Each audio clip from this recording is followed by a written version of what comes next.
Ayan, magandang umaga.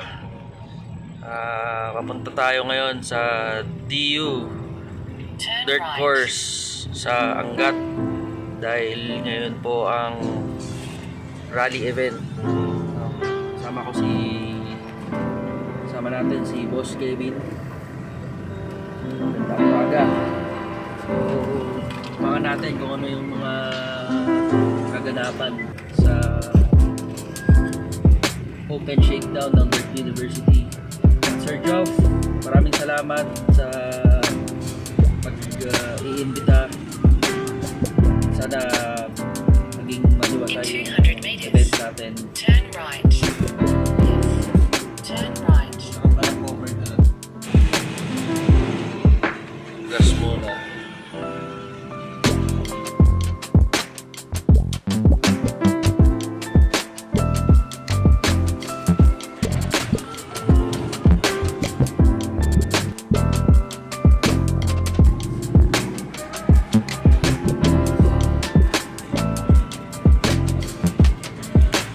Matapos ang isang oras ay nakarating na rin kami sa Angat.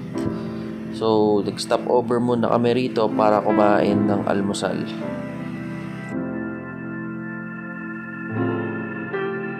Pagkatapos namin kumain ng almusal, ilang kilometro lang ay narating na namin ang kanto ng papuntang Dirt University. Testing ka agad.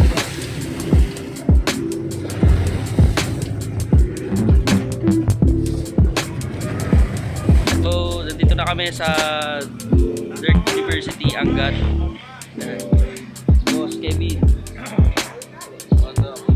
Yan yung ulo natin. Crossfit natin. So, ayun, may Galant, may Mazda, may RAV4, may CRB. Pagkarating namin sa venue ay agad kaming nag-register. Nagkaroon din ng short program para i-discuss sa mga do's and don'ts sa rally track at ang mismong track course. Dito, na-meet namin si Sir Joff at Sir Alex, mga poging founder at organizer ng Dirt Q. Sobrang accommodating nila at sobrang helpful, lalo na sa mga beginner na sasali sa rally clinic. After ng short program ay nagkaroon muna ng track recon para iwas ligaw sa mismong rally.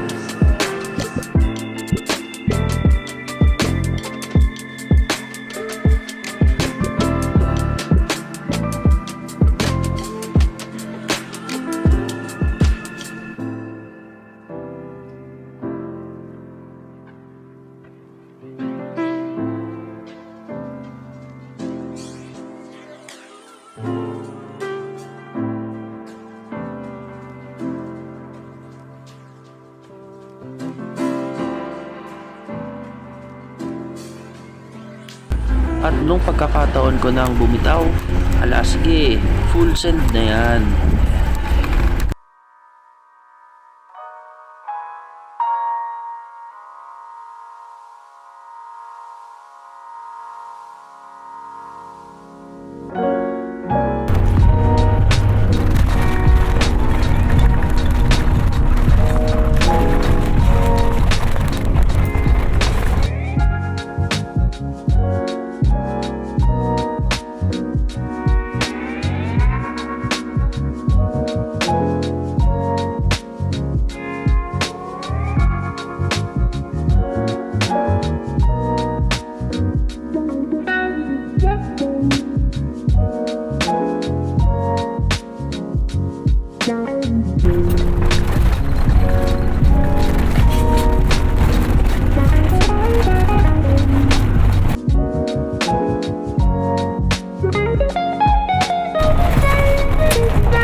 runs na, practice time runs.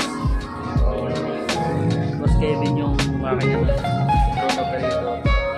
Pero sabi ko nga sa kanya, subukan niya kasi masarap sa pakiramdam.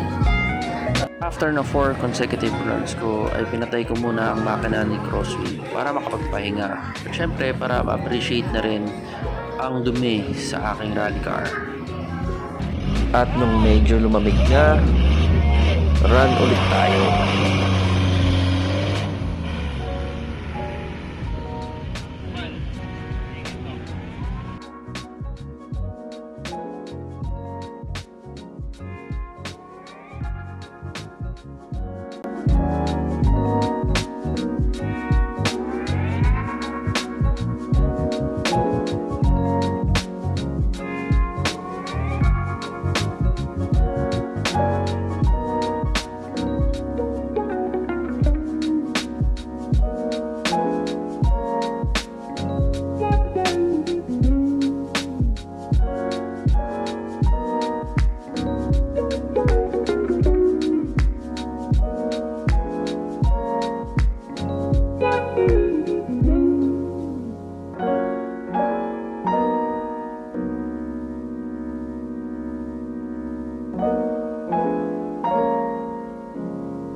Pangalan niyo ulit? Alex Jr.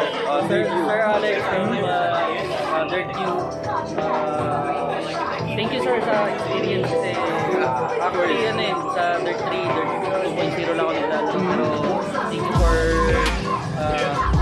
giving us the experience of Thank you for trusting Dirt Q din as your first experience sa Dirt. Anong masasabi mo sa mga gustong mag-rally?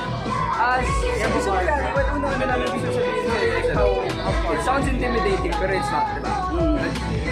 Sobra accessible na rally. Hindi mo kailangan ng sobrang build na setup para mag-enjoy. Pretty much, sabi nga namin sa Dirt University, it's your most accessible step and any car can rally as long as gusto.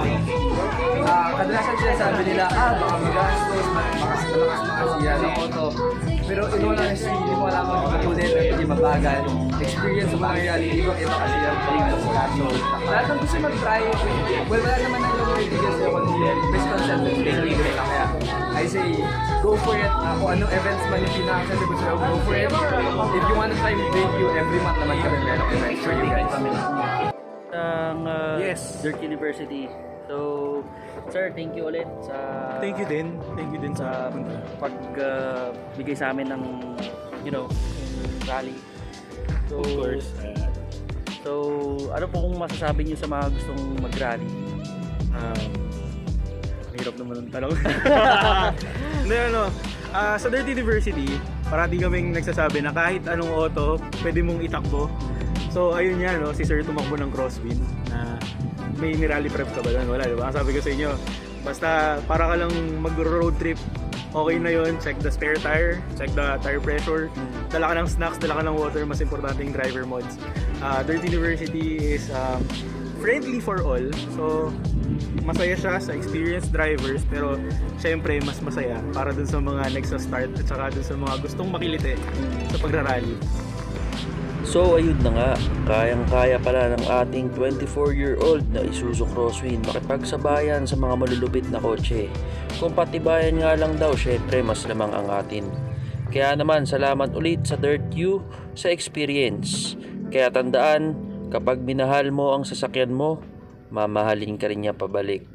Muli, kami ang Seranicos. Magandang araw.